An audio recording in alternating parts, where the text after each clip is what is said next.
Doctor Ambedkar को नौकरी का वादा देकर लेनी पड़ी थी मदद। बड़ौदा महाराज के यहाँ झेलनी पड़ी थी भयंकर छुआछूत। विद्यार्थी जीवन में भीम को संस्कृत सीखने की बड़ी इच्छा थी, लेकिन संस्कृत अध्यापक ने उसे द्वितीय भाषा के रूप में संस्कृत पढ़ाने से इनकार कर दिया था। तब न चाहते हुए भी भीम को पर्शियन फारसी सीखने को कहा गया था। बाबा साहब B.R. अम्बेडकर को 1990 में मरणोपरांत भारत रत्न दिया गया था। संविधान निर्माता डॉक्टर भीमराव अंबेडकर न सिर्फ दलित चिंतक और समाज सुधारक थे, बल्कि पूरी दुनिया उन्हें एक अध्यापक, कुशल कानूनविद, दार्शनिक, इतिहासकार, मनोविज्ञानी और अर्थशास्त्री के रूप में भी जानती है। वो आज़ाद देश के पहले कानून मंत्री भी थे। भारतीय समाज में अंबेडकर अपने योगदान के लिए लोगों के बीच बाबा साहेब के नाम से मशहूर थे। उन्होंने सामाजिक भेदभाव और जातिवाद को जड़ से मिटाने के लिए जीवन भर संघर्ष किया। अंत में उन्होंने बौद्ध धर्म अपना लिया। डॉक्टर अंबेडकर बचपन से ही सामाजिक भेदभाव और छुआछूत के शिकार रहे। अक्सर साथी छात्र उनके साथ भेदभाव करते थे।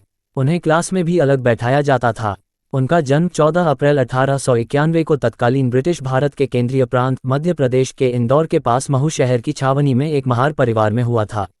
डॉक्टर अंबेडकर का परिवार मूलतः मराठी था और महाराष्ट्र के रत्नागिरी जिले का निवासी था।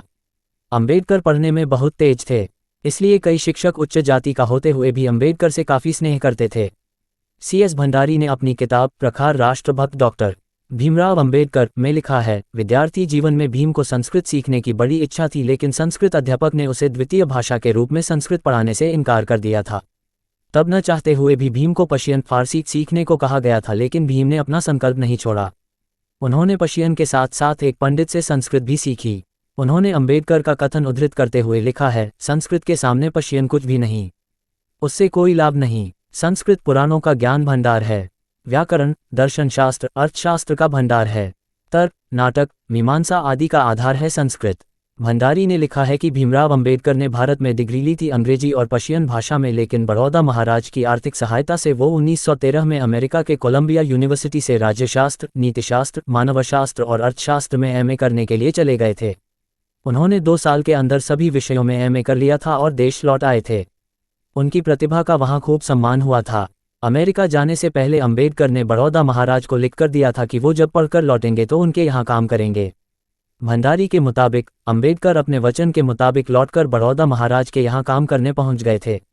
उस वक्त महाराज का विचार था कि कुछ दिनों तक अलग अलग विभागों में काम कराने के बाद उन्हें अर्थ सचिव नियुक्त करें, इसलिए सबसे पहले उन्हें सेना विभाग का सचिव नियुक्त किया गया था। भंडारी लिखते हैं कि बड़ौदा महाराज की आज्ञा के बावजूद अंबेडकर को काफ़ी परेशानी झेलनी पड़ी थी। उन्हें रेलवे स्टेशन लेने कोई कर्मचारी नहीं पहुंचा था। उन्हें बड़ौदा में रहने की जगह तक नहीं मिली थी। अंत में पारसी नाम बदलकर अंबेडकर एक होटल में ठहरे। कचहरी में कर्मचारी हस्ताक्षर कराने के लिए अंबेडकर के पास कागज़ ऊपर से गिराते थे। यहाँ तक कि पानी भी ऊपर से पीने को दिया जाता था। नीची जाति का होने की खबर लगी तो होटल से भी बाहर कर दिए गए थे। भंडारी लिखते हैं, जब कहीं भी हिंदू मुस्लिम पारसी द्वारा आश्रय नहीं दिया गया तो दुखी अंबेडकर एक दिन गांव के बाहर एक पेड़ के नीचे बैठकर बहुत रोए थे और उन्होंने अपने भाषण में कहा था कि जन्म के कुल के सामने विद्वता का मूल्य नहीं रहा। तब महाराज की नौकरी से इस्तीफा देकर अंबेडकर फिर बम्बई लौट गए थे।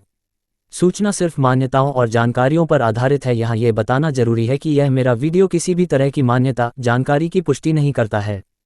किसी भी जानकारी या मान्यता को अमल में लाने से पहले संबंधित विशेषज्ञ से सलाह लें। धन्यवाद।